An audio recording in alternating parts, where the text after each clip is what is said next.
Hello, my name is Lindsay Knight, and I'm a speech-language pathologist here at Expressible.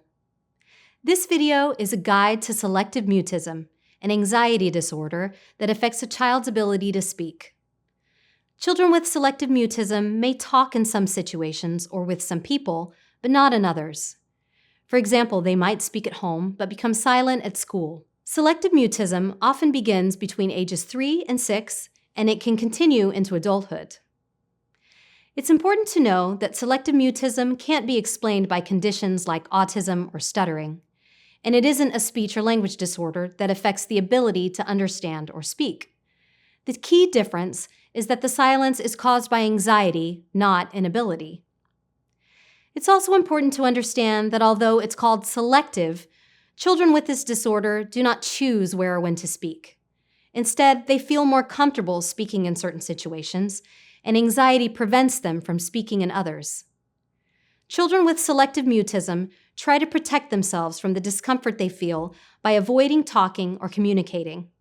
When they freeze up or don't speak, they're trying to cope with anxiety. However, these behaviors can sometimes be misunderstood as being difficult or rude, and they can interfere with the child's ability to focus in class, participate in activities, or interact with others.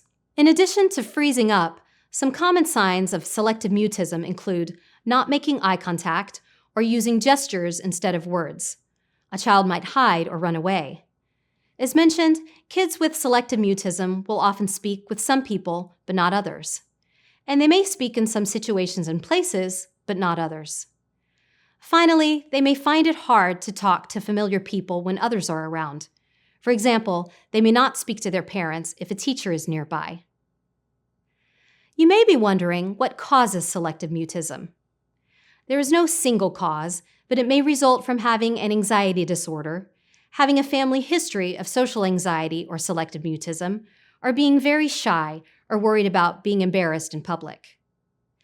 Selective mutism is treated with the help of a team, including speech therapists, teachers, and behavioral health professionals. Speech therapy will focus on reducing anxiety and helping your child feel more comfortable communicating in different situations.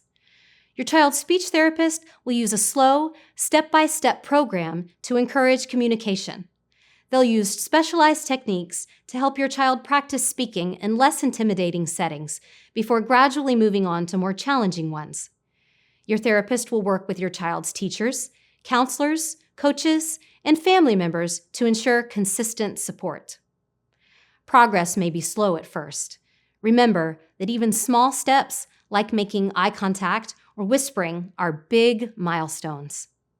Each child's journey is unique, but with a supportive and consistent approach, many children with selective mutism become more comfortable speaking in a variety of settings.